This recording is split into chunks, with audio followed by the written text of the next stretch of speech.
For many athletes, the game isn't just something they do, it's who they are. From early mornings on the court to nights spent replaying every point in their heads, their identity becomes connected into every little thing in their sport. But what happens when the cheers fade? When the routine stops? When the sport that once defined you is suddenly no longer your world? That's what we'll be discussing today. The untold emotional and psychological journey that begins after the game ends. Today, I'm sitting with Dr. Jessica Parrillo, a sports psychologist who worked closely with athletes navigating this very transition, from competition to rediscovery.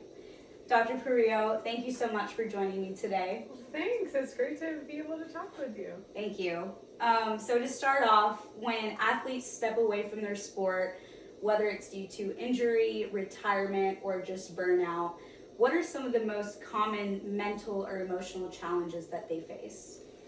Well, I think your introduction captured it really well. For so many years, days in, days out, months, seasons at a time, these individuals are so connected to like a singular goal and focus, and everything in their life is essentially centered around that to facilitate that happening, right? Mm-hmm. From early morning practices to the way they eat to having to socialize differently and just think about time so specifically, that and so much of their sense of like fulfillment and success and accomplishment ends up being derived like through those athletic goals, right? That when that comes to an end because of an injury unexpectedly or because of an expected ending with like a season ending or a career ending, I really think for a lot of people, myself as a former athlete and then clients I work with, I think it's very disorienting. I think it's a very strange feeling to go from all of that focus to now just wondering like, well, now like what am I supposed to do with all this time? Yeah. Like what guides my day? Like your whole sense of structure is different. Mm-hmm. I think for some of us, it can actually feel equivalent to loss. Mm-hmm. So I treat this as though it's grief work, actually, because in a sense, you are grieving a part of your identity, right? So one of the things I'll try to help people ultimately come to realize is that whatever their sport was, that was a very significant part of their identity, but it's not the only part of their identity. And so we have to kind of grieve the loss of that part of their identity, though. So I think it can manifest in lots of different ways, right? So if you think of it as disorienting and a loss of sense of self, that can end up manifesting for different people in different ways. I think for some people that can look like depression or just a sense of confusion, feeling of being a little lost. I think for other people, what I've seen is this can manifest in sometimes, unfortunately, like disordered eating and body image concerns, because for a lot of athletes, so much of the focus is on their body, not only as, you know, like an instrument of strength, but the training has and the discipline of that has led to like concern on physique basically, and it can be really hard for people when they're not in that rigorous training anymore. Mm-hmm. So I think that's a possibility. Depression, sometimes just anxiety, just a sense of worry about how are they going to channel all that energy and all of their focus, you know, like what should they be focused on next? But I think the common thread for everyone is generally some sense of disorientation, like some sense of feeling a bit lost. Yeah. And that can be really, like, very hard for people. I mean, depending on how long you've been immersed in that sport, that you'd be talking about decades. Yeah. So those are some of the ways it manifests. Yeah. No, for sure. And I think everything that you said, I can relate to as well. Yeah. Right? It's like I'm not completely stepping away from the sport right now, but I understand like what that feels is like going every day, playing, training full day, and then all of a sudden like I'm doing something else now, and I'm stepping away a little bit, and I'm like, this is not who I am, like, or something's missing. Yeah, something feels like it's missing. Yeah. Absolutely. I think that so much, I mean, I guess I said this before, but it's like so much of your focus, your whole sense of meaning is coming out of your relationship with whatever your sport or exercise is. Yeah. And it can really lead a person to feel like, I just don't know who I am or what I have, like what my sense of purpose is, or what I should be using all this energy towards after. Right. It's sort of like a mixed bag, like kind of, I think it's actually the more competitive you are, or the higher the level of an athlete you get, in order to be successful, you have to be so almost singular minded and so focused and determined that I think there's like a proportional relationship then to almost like how hard it is when that sport ends. Yeah. Because so much of their life has been dedicated to that it can also be a little hard to just reintegrate into the non-athletic world. It can feel like people who haven't been more serious, like former athletes, can't always relate to this. Yeah. They're not used to the same discipline and I mean, this person has literally oriented their life around the sport and made major decisions, like missed family trips or socializing with friends and sleepovers growing up because of early practices. And it's just everything in them went to this singular focus. Yeah. And it really can throw you off when you lose that. And it probably, in my mind, that's not necessarily a problem, right? Like it's a natural outcome if you think about it. Right. I don't want people to stay stuck there forever, but temporarily, wouldn't it make sense that someone would feel a little lost and disoriented if everything they've been gearing towards is no longer the thing they're focused on? It's gone. Right. Yeah. So to me, it's really about helping people learn how to grieve, like how to accept that part of life is a series of losses and changes, and how to find ways to process one's feelings around how it feels to no longer have that sport, but to also think back and like, what has that sport meant to a person? What are they taking away from it? What are the parts of themselves athletically that can actually be transferable into the other domains of their life, right? So if someone's just really determined and perseverant, really hard work ethic, or a natural leader on the field, how can you own those parts of yourself that got accentuated through being an athlete, and how do you decide like how you want to use those skills and those gifts like off the field? Right. So to me, grief work is essentially, it's just an essential part of this. It's just helping a person to look back on their athletic career, what they want to take from it, how they understand like the meaning it had in their lives.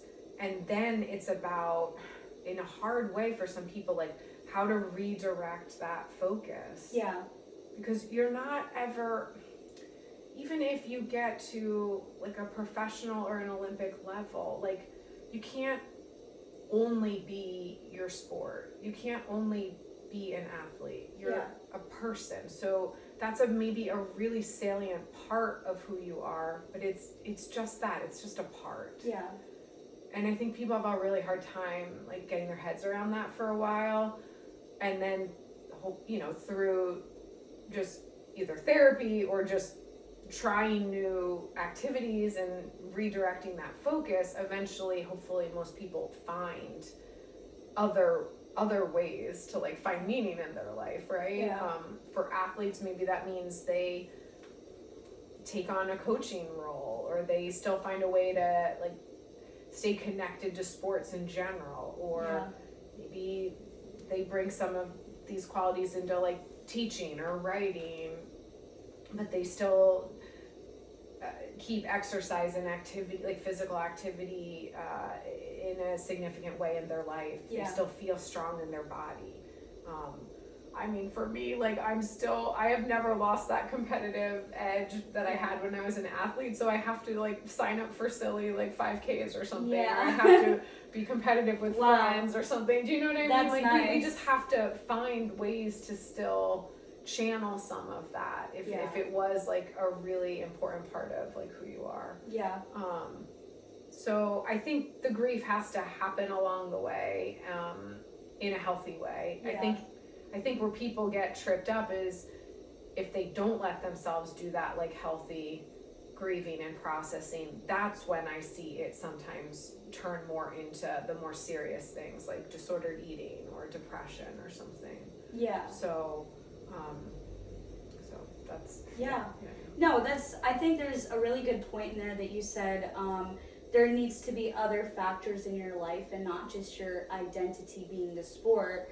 And I think like I can relate to that a lot because growing up I didn't have anything else other than tennis. Right. And that hits hard later because then, when that hit hard for me when I got to college, because all of a sudden like I realized I was like, I don't know anything other than tennis. Exactly. Like, what am I gonna do now? Like, I didn't, and like as soon as like I lost a match or I didn't have a good practice session or something was going off with tennis, then my whole life was falling apart. Exactly. And I was like, oh my god, like what am I gonna do now? And I'm like, now when I look back and I'm like, that was just it's a sport. Like I know it's a big part of my life, but there's so many other things that actually are life. I know. Like living life. It's like so it's not true. a sport. But I think that's so important that you, especially like as a base for kids growing up that are playing sports, like for them to be living a normal life, even if they're doing a competitive sport, I think that's so important. Yeah.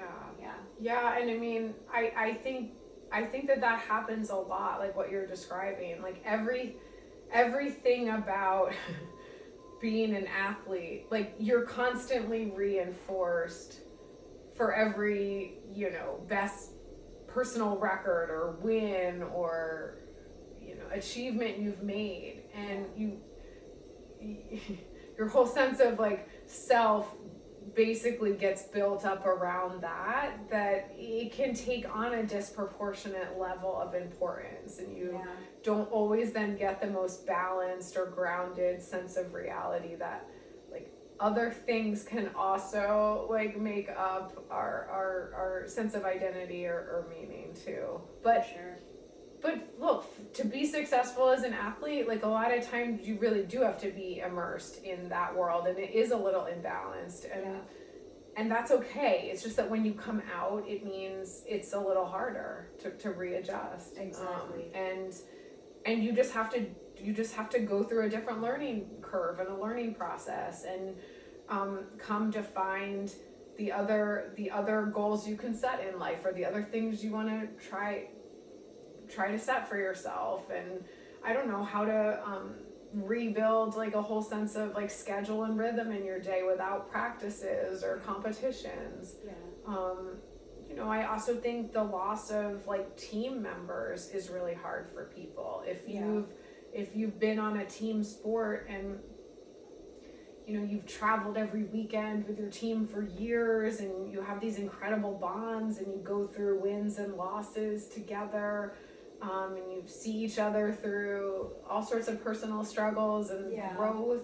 It's really hard when your sport ends. You're not only losing your your own athletic experience, you're losing your connection, such a unique connection with people. And so that's also something that I find people have to then work on, is just like establishing their own different sets of like social support after that, you know. It's a lot. It is a lot. I mean, and I think, I don't know, for those of us who, you know, athletics have been like a very salient part of our lives, like I don't think the goal is when it's over just to like discard it and disconnect from it. Like I think we can always identify as having been or still as an athlete. It just looks different in different phases of our lives, you know. I'm not on a college level team anymore, like, but I can still be athletic and find goals and pursuits that I am pushing my body and my mind to do. And so in some ways that never has to like leave you. I think for each person though, it's an individual like process and journey of how you're gonna find that for yourself. You know, and because there's not like a cookie cutter like textbook way that I have to tell someone how to do that, we have to kind of often look at it individually. And I definitely agree with everything that you said, and I think time definitely heals, and I think you have to give it time, because something or the other will come along the way. Because initially when I had graduated, tennis is always an individual sport, but college was obviously something a little bit different. I did have like 8 to 10 people around me. All of a sudden, as soon as I graduated, I was like, where'd everybody go? Like, I don't see that many people around me anymore. And I started feeling like very lonely, and I started seeing other people, and I was like, man, I have to actually find my own friends now. They're not just given to me anymore. Exactly. So that was difficult, especially ever since I've joined here at Georgia. It's a whole, I have to remind myself, I'm not an athlete here. I'm not a college athlete here. And I don't play for the team here, so I have to find, you know, other ways to connect with people, not just through a sport. Exactly. When you're on a team, you're just sort of, for better or for worse, thrust together with a bunch of people that you're going to go through a whole lot of ups and downs with. But in a way, it's a built-in system. It's a built-in support system. It's a built-in discipline system in terms of practices and schedules and coaches guiding you around even how you're eating, right? And then when that ends, it's like you've got to reestablish all these norms for yourself for maybe one of the first times in your life. You've got to figure out how to establish support and connection for yourself, whether that's reaching back out and staying in touch with former athletes, or whether that's making friends like outside your sport. You've got to figure out how to orient your days when someone's not telling you we're meeting on the tennis courts or we're meeting on the track at 8 a.m., right? Like, how are you going to orient your day? Like, are you going to, you know, set a time where you're being physically active? Like, it's a whole different structure. You have to find different things that can motivate you, basically. When you're not having that provided for you, or like meets or competitions like scheduled, you have to figure out like, how are you going to motivate yourself without those things? And so it really is an adjustment for people. But it when it all comes together, I love seeing it when it all comes together. Like when someone's in a really healthy place and they can look back and like speak, it's like become a clear narrative for them, like the role that athletics has like had in their life, that they identify as an athlete still, like in a way of, these are the years I participated in this sport, and like they were formative. They helped shape like my understanding of like work ethic or determination or taking risks or teamwork and leadership. And I'm so grateful for that, and that will always be a part of me, right? And now I'm carrying that forth with me into these other things I'm doing, right? Like for me, I carry that forth in different ways, right? Like I'm still physically active, and it doesn't look anywhere near the same levels of competition, but I still find goals and competitions to like push myself. Yeah. Outside of sports, I've found ways to try to take some of what I've learned from all those years of being an athlete as I'm helping other people explore their sense of identity in here. Yeah.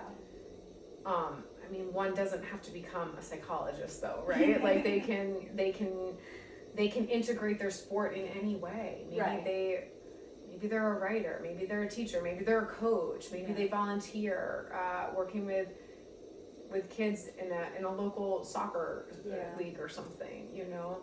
I think it's just really cool to see how people carry that part of themselves like throughout all the different chapters of their lives. Yeah, for sure. But that is like an active process that people have to work on, and if they don't, I think people can get very stuck. Yeah. And they can feel just like a bit lost. Yeah, for sure. Wow, that was amazing. That was I forgot about my script for a second. That was great. I don't know where we were going with that, but good. No, that was great. I love that. I think we covered a lot of the stuff that I had in mind, but let's see. Yeah, we'll look through in case because I probably did take you off your script, so think if there are other questions. No, we covered a lot of it. Okay. Oh, that's funny.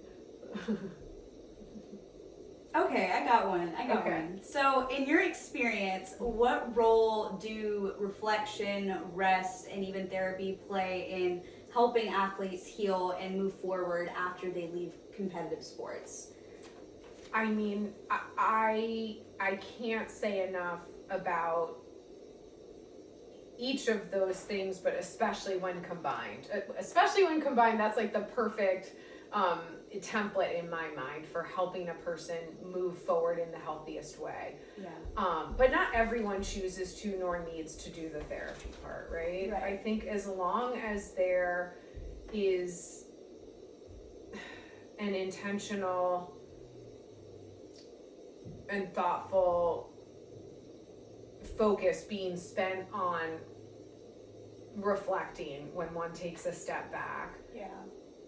I guess what I'm trying to say is I think we have to make meaning of our experiences, right? Yeah. This isn't just for athletes, but that's what we're talking about in here. So like,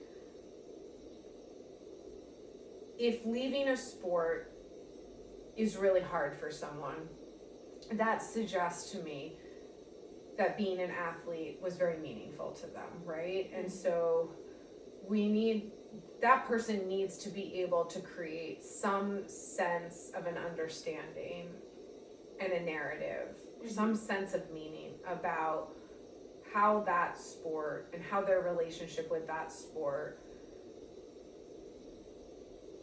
impacted them, how it influenced like who they are now, or how they approach things, or how they see the world, or how they set goals.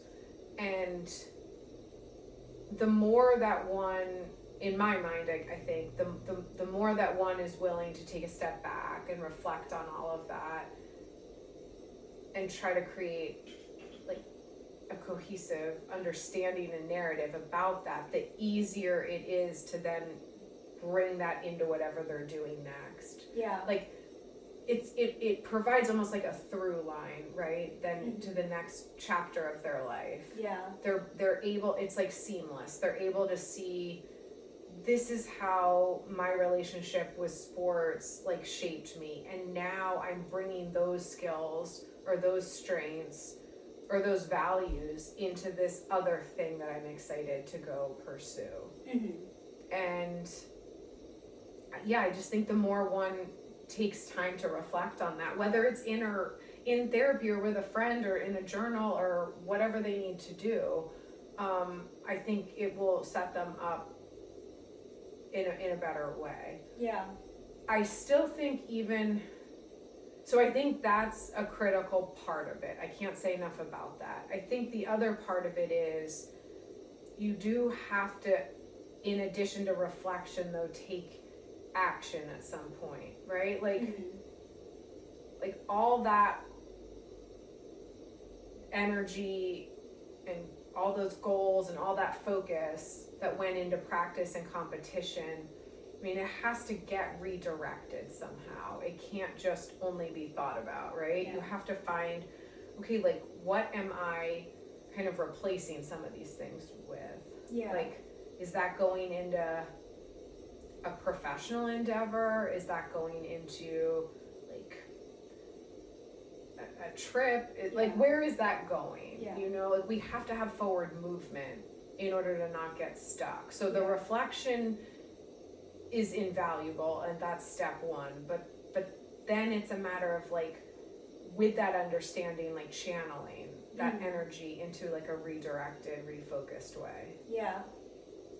If that makes sense. That makes sense. Yeah, no, I understand that.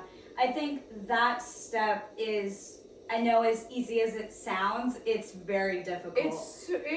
I should not be trying to make that sound easy. Oh, no, not at all. So hard. Not at all, yeah. It's so hard. I can't emphasize that enough. Especially if you've been an athlete for years.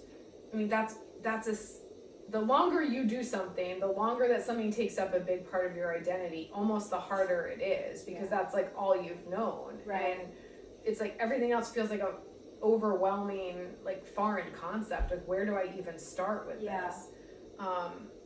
This happens with people when they leave jobs though too. Like, if you've been doing a job for a long time, and then you leave, you're like, well, I don't even know what to look at, right? So it's just inevitable when something ends, I think. I agree. And it really is hard to know. Sometimes it seems like nothing is immedately, like, transferable. Like, how do I take being a cross country runner into, like, a job, right? Like, how does that look? So you have to think outside the box. It's not so much that there's going to be this thing that makes sense as your next step. It has to be, you have to think more about, like, what allowed, I guess one way I've thought about this is, like, what allowed you to be successful as, like, a tennis player, right? And whatever those skills or strengths are, how can you use those in something else? And what else, like, interests you or excites you? You kind of have to take a step away and get distance from it to even be able to, like, try to listen to yourself and try to notice, like, well, what does actually, like, interest me, or what is calling me in any direction? Like, what do I feel at all excited about? And then those might be signs of things to try. You know? But yes, it can be very hard for people to figure out, like, how to redirect that focus. And I think another thing that I wanted to ask was how, because, like, for me, I find interest in coaching as well. And then now I'm into this where I'm reporting, talking about sports and journalism. So now I'm like, okay, like, after I graduate, like, what would I want to do? Because, like, I did a master's for a reason. So, like, would I want to jump into a reporting job right away, or would I want to try, like, coaching, like maybe college coaching? I'm, like, so confused right now. I mean, I think you should keep both of those inquiries open in your minds and not close any doors. I think my guess is one will more naturally present itself to you, but you should explore both avenues. And I think if you end up in one, it doesn't mean you couldn't do the other to a lesser degree. Like, maybe not a college coach, maybe you can find a lower level to coach while you're pursuing another career. That makes sense. Or maybe you do end up pursuing more like a college level coach, and then you're more like writing or reporting more locally or on the side or something, you know? We should always keep these things open in our minds. I think that the more, how do I put it? Like the more open you can stay, the more opportunities will be accessible to you, and the more willing you'll be to pursue something, you know. Makes sense. I don't think we ever know. I think we have to try. We just have to try to pay attention to what feels right, like what excites us, and then we have to take a major risk and try. Right. Which is not that different from being an athlete. No. It's not like you know you're going to be successful. Right. You train day in and day out in the hope that you're going to show up on the court on that competition and be successful. But you take a huge risk, right? It's no different in like a career search. Yeah, that's such a good point. You just have to have a goal and do everything you can to prepare for it, and trust yourself and take a huge leap of faith, you know. And you're gonna win some, and you're gonna fall short on some, and that's okay too. I mean, that's the thing. We're focusing a lot on the loss of identity after athletics, but if you think about it, you learn so much. Like, so much of sport can be a metaphor for life in like such cliche ways, right? But like, you know, there are, I can't think of, some of my most heartbreaking moments have been, you know, just falling short of a goal after training for like a year straight for one race, you know? And how you pick yourself back up after that and train for another season is unique to that sport. But if you think about it, it sets you up for how to approach like any life challenge, non-athletic related too. You're gonna have a lot of areas that you are disappointed or have losses or fall short, and how you cope with that is what ends up making you successful. And a lot of us learn that through sport. So it's not only a loss, right? There's so much to try to weave into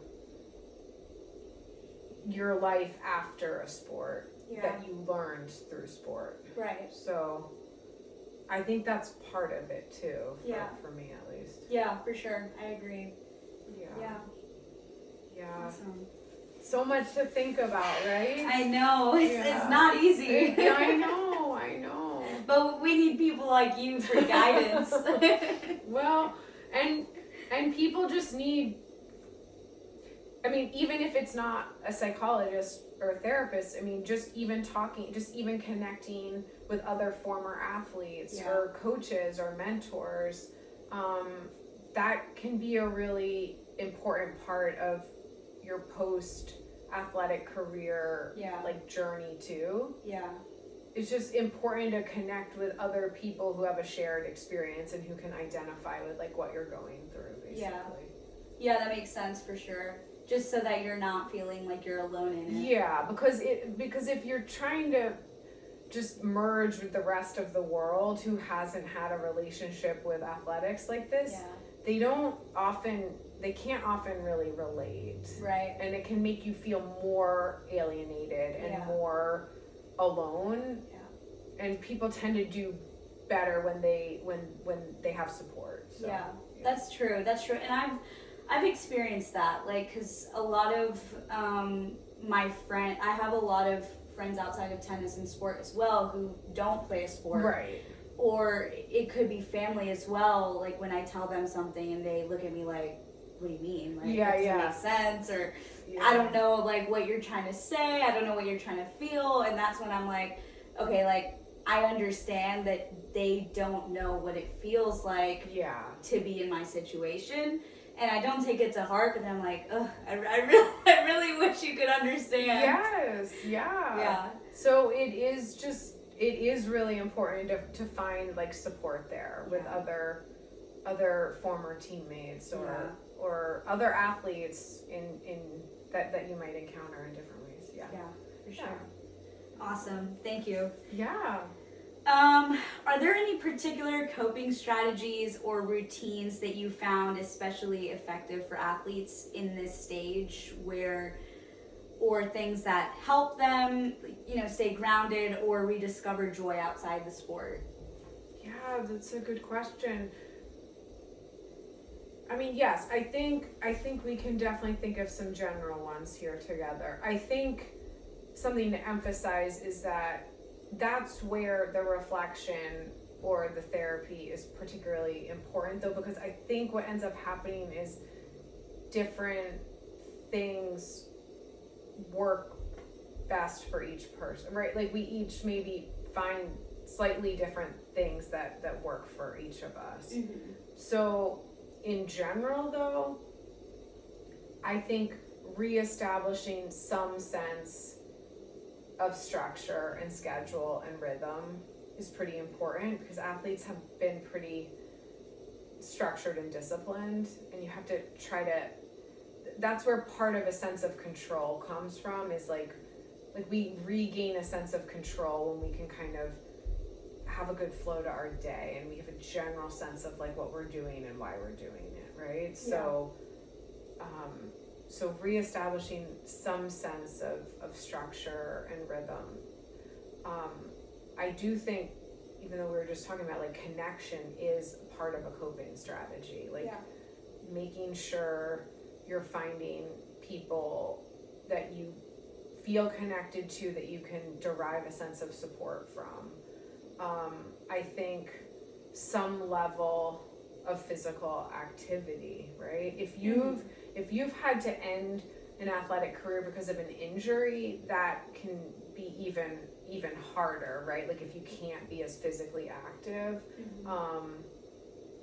But assuming one recovers on some level, right, and has access to being mobile and still using their body, I think some like channeling the sport into another form of physical activity, even if it's just walking or yoga, or finding a new sport that you just are taking up more on like a recreational level. Most athletes have like strongly identified with like that sense that comes along with like physical accomplishment and release, and we still need some of that for sure.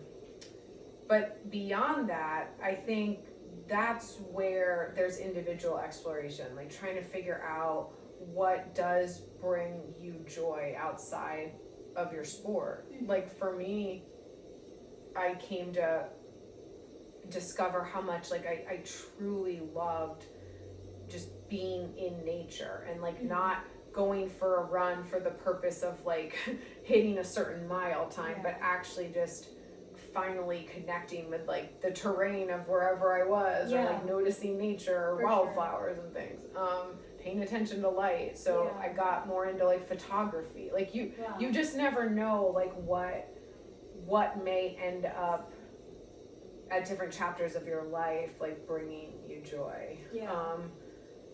I think you have to, that's where the openness comes from, though. You have to stay open to being willing to try new things, to see like what does feel right to you. Like some people, I don't know, maybe they're really going to get into cooking and like trying to create new things in the kitchen. Other people, I mean, I think it's just different strategies for different people. For sure. But I think some sense of order and schedule, some sense of social support and connection, some sense of physical activity, and then discovering new hobbies where there can be a sense of like creativity or being just sort of present in the moment. Those are all really important. For sure. I agree.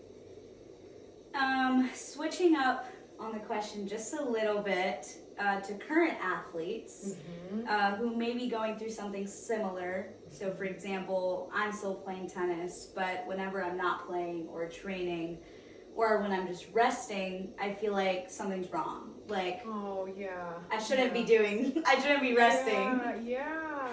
Yeah, so I'm sure other athletes as yourself go through this as well. So what do you think causes this, and how do you think us athletes should cope with this? Yeah, I think that's a great question. I think what causes this is you're not you're not getting positive reinforcement during your periods of stillness. You're getting positive reinforcements when you're winning your matches or when I'm beating my mile time or whatever. Yeah. Right? Yeah. And so we're not primed to think of resting and stillness as being successful, right?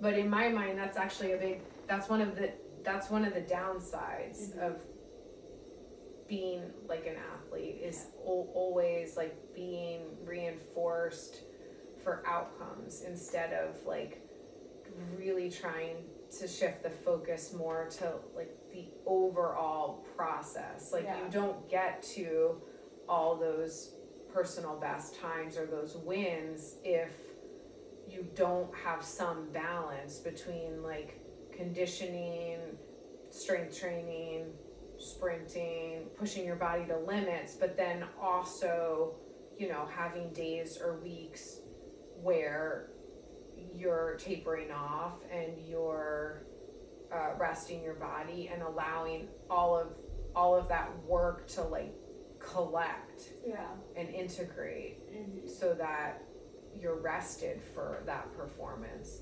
So I think you kind of have to try to reframe the thinking around what rest means. Like to an athlete who's getting reinforced for being successful all the time, but based on your outcome, you're thinking of rest in the sense of being lazy, right? Like if you're not at practice working 3 hours at a time, like you're being lazy. But that's not actually maybe the correct way to think about it. Right? You're giving your body rest so that it can repair itself and prime itself for the next like level of training or the next competition.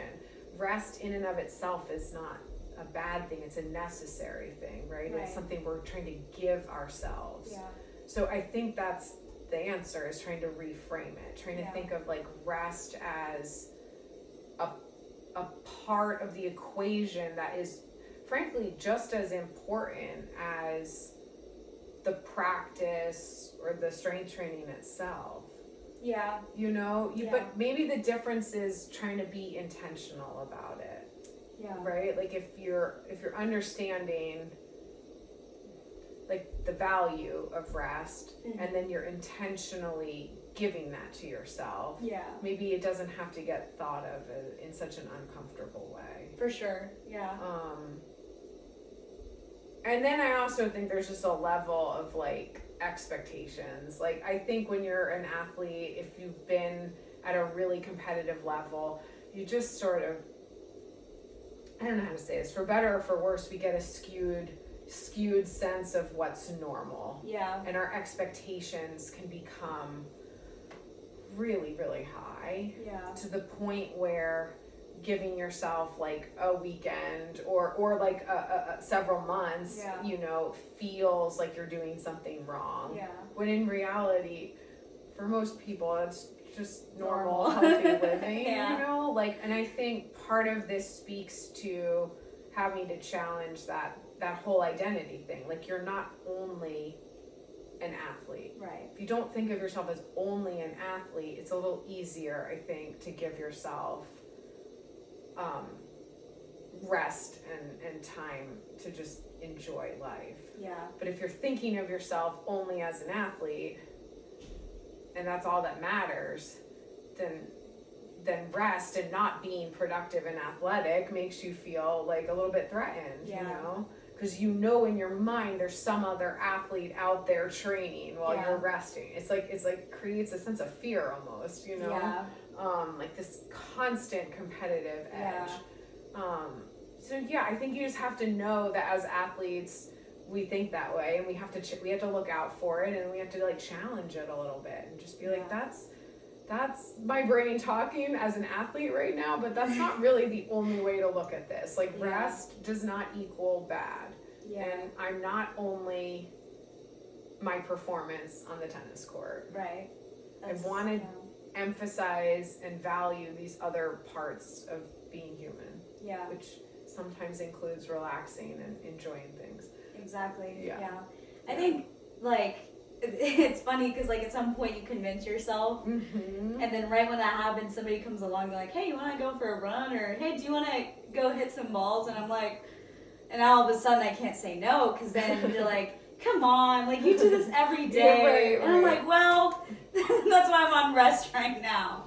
But then like I wouldn't expect them to understand either. But that's when I think you really have to stay strong. You have to be clear to yourself. You don't have to, maybe that's part of it. You just have to accept that they may not understand fully. Other people don't always fully understand us. Exactly. That's a hard concept, you know? It is. Yeah. It is. All right. And finally, if you could give one piece of advice to an athlete who's currently struggling with this transition, they're feeling lost or unsure of who they are, what would you tell them? I would tell them that's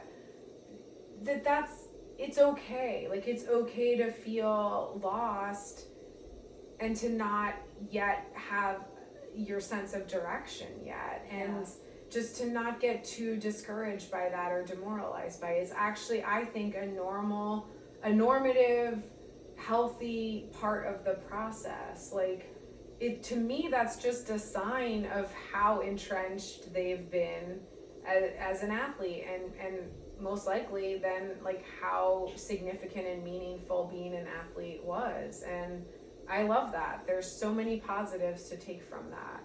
It's just that they haven't yet found the way that they're going to translate it. And if they're open to reflecting and to trying new things and to trying like to redirect that focus and that energy, like they will find their way into the next chapter. So I would just tell them it's not a sign that something's terribly wrong. It just feels really, really uncomfortable and hard at the time, but it's a temporary feeling. Right. Until they start to try new things and clarify like what they want their next pursuit to be, basically.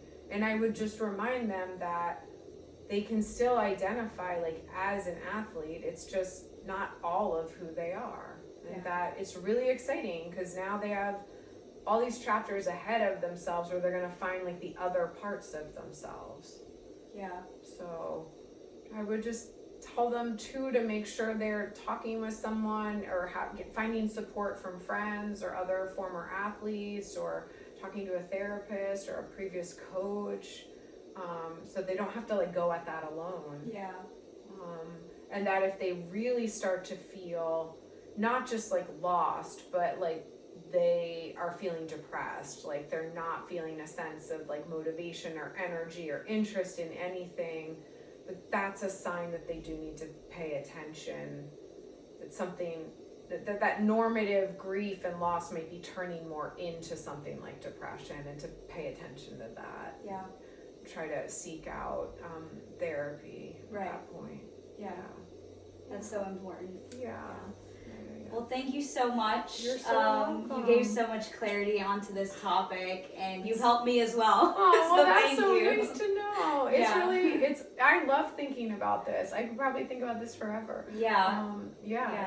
It's like been a really important part of my own life, and I love helping other people think through this too. For sure. I love this topic as well, which is why I'm doing this. And I think it needs to be out there more, and people need to know that they can get help, and it's not that far from them. Yes, exactly. Well, I'm so glad I got to talk with you. Thank you. I appreciate it. Yes.